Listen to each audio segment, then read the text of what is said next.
সবশেষ ঢাকা প্রিমিয়ার লিগে ব্যাট হাতে করেছেন 522 রান, প্রায় 94 স্ট্রাইক রেটে 58 এভারেজ নিয়ে আসর শেষ করেছেন নুরুল হাসান সোহান। নিউজিল্যান্ড এ দলের বিপক্ষেও এক সেঞ্চুরিতে করেছেন বাংলাদেশের হয়ে সর্বোচ্চ রান। অথচ নিয়মিত পারফর্ম করেও জাতীয় দলের সুযোগ মিলছে না এই উইকেট কিপার ব্যাটারের। সোহানকে দলে না রাখার অবশ্য ব্যাখ্যা দিয়েছেন প্রধান নির্বাচক গাজী আশরাফ হোসেন লিপু। জানিয়েছেন স্কোয়াডে 3 উইকেট কিপার রাখা যাবে না বিধায় বাদ পড়তে হয়েছে সোহানকে। মিরপুরে জাতীয় দলের স্কোয়াড ঘোষণার পর সোহানকে না রাখার ব্যাপারে ব্যাখ্যা দিয়ে লিপু বলেন, সোহানের ব্যাপারটা হচ্ছে তিনি আমাদের বিবেচনায় আছেন, কিন্তু একই দলে আমরা একাধিক উইকেট কিপার নিতে পারি না এই পজিশনে, কারণ শেষ সিরিজে লিটন দাস ছিলেন না। আপনারা জানেন সে সময় তিনি একটু খারাপ সময়ের মধ্য দিয়ে যাচ্ছিলেন। একটা সময় তিনি ছিলেন আমাদের সেরা ফিনিশারদের একজন, সেই কারণে এবং তিনি এখন টি-20 দলের অধিনায়কও হয়েছে। সোহান একজন কার্যকরী খেলোয়াড়, বিশেষ করে 6-7 নাম্বার ব্যাটিং পজিশনে, তাই তাকেও আমরা ভবিষ্যতে দলে দেখতে পাবো বলে আশা করছি।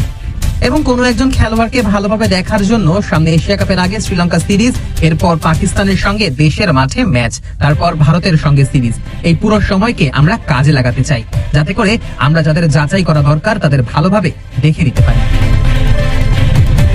তবে সোহানের সুযোগ শেষ হচ্ছে না বলে মনে করেন লিপু। জানান আসন্ন গ্লোবাল সুপার লিগে সোহানের সামনে সুযোগ থাকছে নিজেকে আরো প্রমাণ করবার। তিনি বলেন, সোহানের সামনে একটি সুযোগ আছে, যদিও সেটা আন্তর্জাতিক ম্যাচ নয়, তবে বড় একটি আন্তর্জাতিক টুর্নামেন্টে তিনি অংশ নিতে পারেন। ফলে যারা এই শ্রীলঙ্কা সফরে যেতে পারছেন না তাদের অনেকে এই টুর্নামেন্টে খেলবেন। এটা যদিও একই মানের না, তবু কাছাকাছি পর্যায়ের হোয়াইট বল ক্রিকেটে অংশগ্রহণের সুযোগ তৈরি হচ্ছে। এতে করে আমরা সবাইকে আরো ভালোভাবে পর্যবেক্ষণ করতে পারবো এবং যারা এই সিরিজে নেই তাদের জন্য একটা বড় সুযোগ তৈরি হয়েছে।